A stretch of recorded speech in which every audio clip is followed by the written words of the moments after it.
Sentence connectors. Connectors কথাটা আমরা আগে শুনছি তাই না? কানেক্টর তো কি ব্রিজ হইতে পারে, ব্রিজও একটা কানেক্টর তাই না? এই পারে এই পারে সংযোগ করে। আবার আমাদের দুজনের মধ্যে সমস্যা হয়েছে, একজন কানেক্টেড করে দেয়, তাদেরকে কানেক্টর বলা হয়। তো সেন্টেন্সের মধ্যে কানেক্টর আর শুধু কানেক্টর পার্থক্য আছে।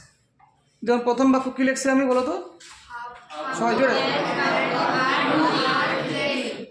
হাবু এন্ড বাবু আর, এখানে কানেক্টর হচ্ছে এন্ড। কে? সে কি সেন্টেন্সকে কানেক্ট করছে?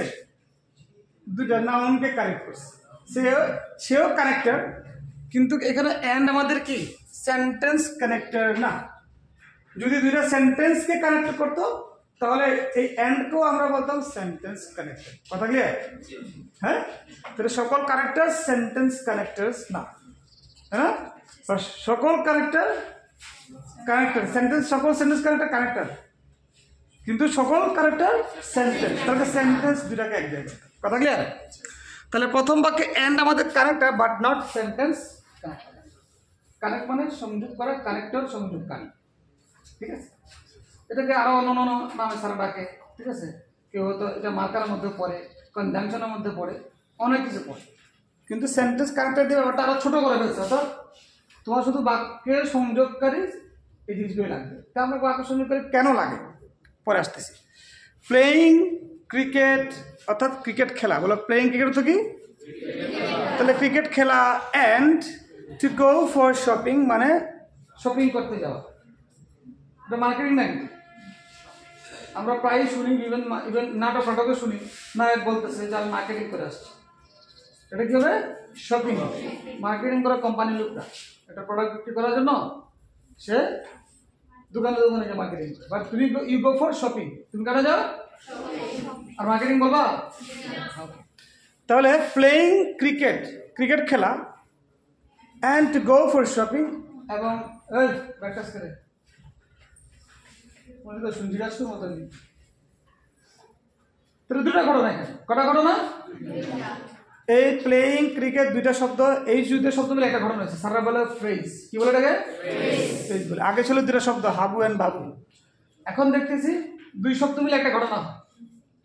আর একটা কি এন্ডের পরে টু গো ফর শপিং, এই চারটা শব্দ মিলে একটা ঘটনা হয়েছে। দুটা ঘটনা, একটা হচ্ছে শপিং এ যাওয়া, একটা হচ্ছে ক্রিকেট খেলা। এই দুটা ঘটনা, এই কারণে হচ্ছে আর, এই কারণে কি হয়েছে? আর মাই হবে ইস কেন হয় নাই? কারণ ঘটনা দুটাই যেভাবে করে এখানে বাবু এন্ড হাবু ছিল, আমরা গ্রামের অন্য জায়গায় চলে গেলাম। এনিওয়ে, তাহলে এই এন্ডটা কাকে যুক্ত করেছে? দুটো শব্দকে, নাকি দুটো ফ্রেজকে, না দুটো বাক্যকে?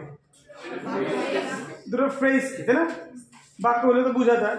ফ্রেজ হচ্ছে তোমার গুচ্ছ, তাহলে শব্দ গুচ্ছ মানে একের অধিক শব্দ মিলে যদি কোনো কিছু, কোনো নাম প্রকাশ করে, বা অ্যাডজেক্টিভ, অনেক কিছু আছে, আমি যাচ্ছি না। তাহলে প্লেয়িং ক্রিকেট দুই শব্দ মিলে একটা ঘটনা বলছে, মানে আমরা তো ইট অ্যান্ড দ্যাট আর মাই হবি। ইট কিন্তু একটা শব্দ, এটাকে শুধু ওয়ার্ড বলা যায়, আর একটা ফ্রেজ কারণ দুই শব্দ মিলে একটা ঘটনা প্রকাশ করতেছে, এটাকে দুইটাকে সারা ফ্রেজ বলে। আমরা যখন ফ্রেজ ডিসকাস করবো ডিটেলস, তখন আমরা এটা আলোচনা করে দিব। তাহলে দুই ঘটনাকে সংযুক্ত করছে কে? এন্ড। তাহলে এন্ড এখানে connected but not sentence connected. কথা ক্লিয়ার? এখানে ইফ ইউ কাম হিয়ার, তুমি যদি এখানে আসো, আই উইল হেল্প ইউ, আমি তোমাকে সাহায্য করব। খেয়াল করো, এখানে এখানে দুইটা বাক্য আছে, একটা হচ্ছে ইউ কাম হিয়ার, এটা কি জোরে বলো? অর্থ হচ্ছে তুমি এখানে আসো, আর হচ্ছে আই উইল হেল্প ইউ, দুটো বাক্য না? তাহলে এই দুইটা বাক্যকে এই ইফ নামক একটা কনজাংশন বা কানেক্টার্স এক জায়গায় করে। যদি ইফ না থাকতো তাহলে কিরকম মিনিং দাঁড়াইতো? You come here, I will help you, কেমন মিনিং? পুরা কিছুই মিলে না। আর যদি if you come here, I will help you, তুমি যদি আসে আমি যাবো, বাংলায়, তাই না? তার মানে এই যে ইফ কথাটা, এই দুইটা বাক্যকে একটা সংযোগকারী হিসেবে কাজ করছে এখানে, তাই না? এই ইফ ছাড়া কি দুটো বাক্য এক জায়গায় করতে পারতাম আমরা? যদি তুমি আসো আমি যাবো, তুমি আসো আমি যাবো, এটা কেমন হয়? যদিটা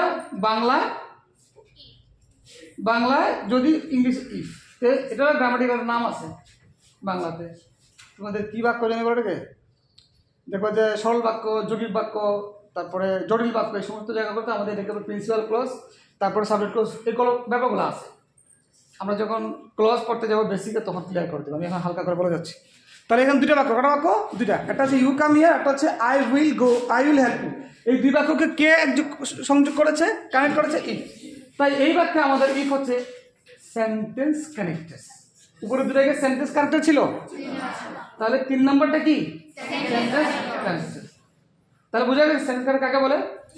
এখন পরীক্ষা হলে থাকবে dash you come here, I will help you. তোমার অ্যান্সার কি হবে? If you come here I will help you. Sir if দিলে হবে, অন্য দিব না? হ্যাঁ, দেখো যদি অর্থ মিলাইতে পারো, দেখো when you come here I will help you, এটা হইতে পারে।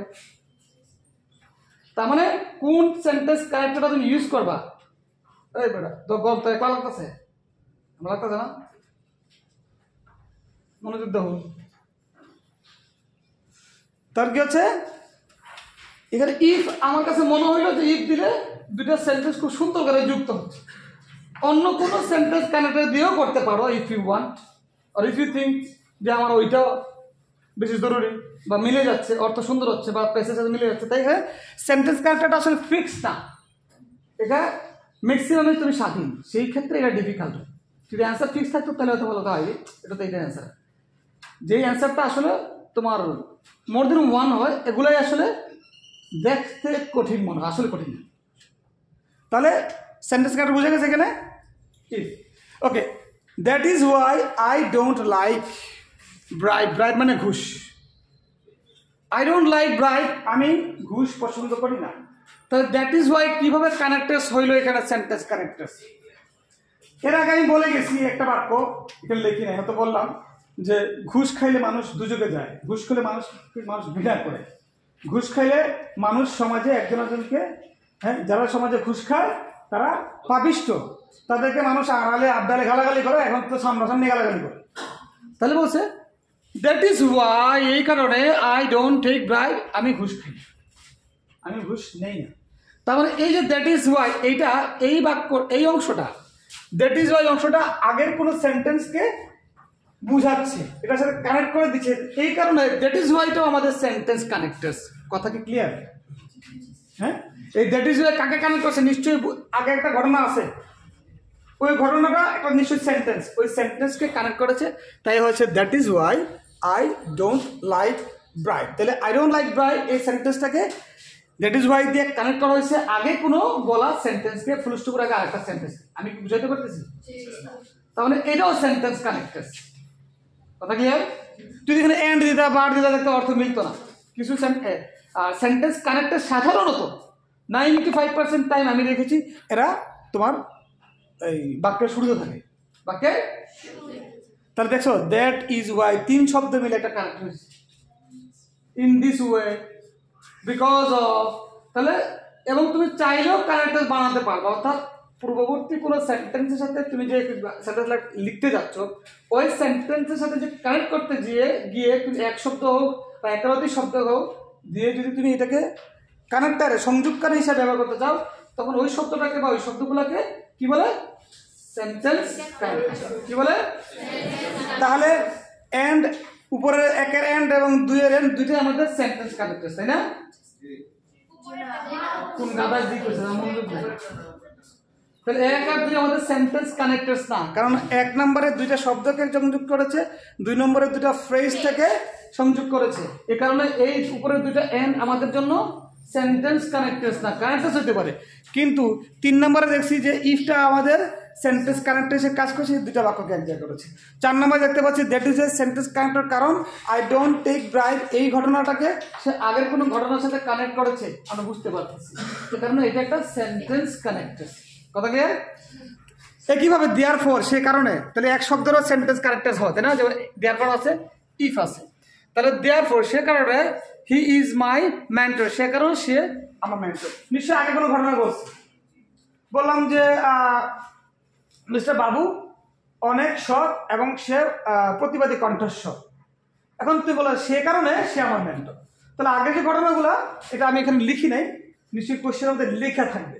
তো যদি এখানে থাকতো dash he is my mentor, তুমি লিখতে পারো therefore, so, that is, অনেক কিছু আছে, তাই না? তার মানে সেন্টেন্স কানেক্টার্সটা আমি যা লিখেছি তার বাইরেও চাইলে লিখতে পারবে according to the meaning of the passage.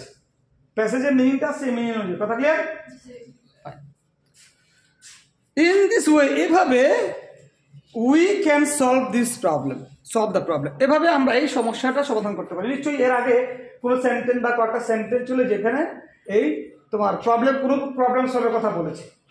তাই ইন দিস ওয়ে এইটা দেখে বুঝতে পারতেছে আগের কোনো সেন্টেন্স বা সেন্টেন্সগুলোকে কানেক্ট করেছে। তাই ইন দিস ওয়ে আমাদের এটাকে sentence connectors. In this way আমরা পরিবর্তে অন্য কিছু লিখতে দাস, THUS, দাস, এভাবে। অর্থাৎ অ্যাকর্ডিং টু দ্য মিনিং তুমি দাসও দিতে পারো, ইন দিস ওয়ে দিতে পারো, বা ইন দিস প্রসেসও হইতে পারে। It's up to you. তার মানে সেন্টেন্স কানেক্টার্স একটা শব্দ হইতে পারে, একের অধিক শব্দ হইতে পারে। কথা ক্লিয়ার? তাহলে এই হচ্ছে আমাদের সেন্টেন্স কানেক্টার। তোমাদের সেকেন্ড ইয়ারে সেকেন্ড প্যারাগ্রাফ গ্রামারে এটা খুবই গুরুত্বপূর্ণ এবং অনেকের কাছে এটা ডিফিকাল্ট মনে হয়। আসলে ডিফিকাল্ট এই কারণে, কারণ তোমরা সেন্টেন্সটা পড়ে বাংলা বোঝার চেষ্টা করো না। যা প্যাসেজটা দেওয়া থাকে এই প্যাসেজের বাংলা বুঝে গেলেই তুমি বুঝে যাবে কোথায় দেওয়ার পর বসাতে হবে, কোথায় ই বসাতে হবে, কোথায় ওয়াই বসাতে হবে, কোথায় দ্যাট ইজ ওয়াই বসাতে হবে, মিনিং। তাহলে কি হচ্ছে, মিনিং না বুঝলে তুমি আবার এটা বুঝাতে পারবে না। তাহলে আসলে সেন্টেন্স কানেক্টার্স আসলে সেন্টেন্স কানেক্টার্স না, এটা পুরো ইংরেজিটার একটা ছোটখাটো টেস্ট। তো তুমি যদি ভোকাবুলারি না বুঝো, সেন্টেন্স না বুঝো, টেন্স না বুঝো, ওগুলো তোমাকে ডিস্ট্রাক্ট করবে। তার মানে সেন্টেন্স কানেক্টার্স আসলে শুধু সেন্টেন্স কানেক্টার্স না, পুরো ইংলিশ সম্পর্কে মোটামুটি ধারণা থাকলে তুমি 5-এ 5 বা 10-এ 10 যাই আছে মার্কস তুমি পেয়ে যাবে সাথে সাথে। কথা ক্লিয়ার? আর কোনো প্রশ্ন আছে বলো তো? সেন্টেন্স কানেক্টার্সে কার কোনো সমস্যা আছে? জোরে বলো। থাকলে জোরে হ্যাঁ বলো, না থাকলে জোরে না বলো। তখন সমস্যা আছে? আমি যে এতক্ষণ আলোচনা করলাম এখানে কিছু বুঝার বাকি আছে? জোরে বলো। কারণ হাসরের মধ্যে অর্থ স্বীকার করতে হবে। পরে স্যার না বুঝে গেছে গা, শুধু বেতন নিছে।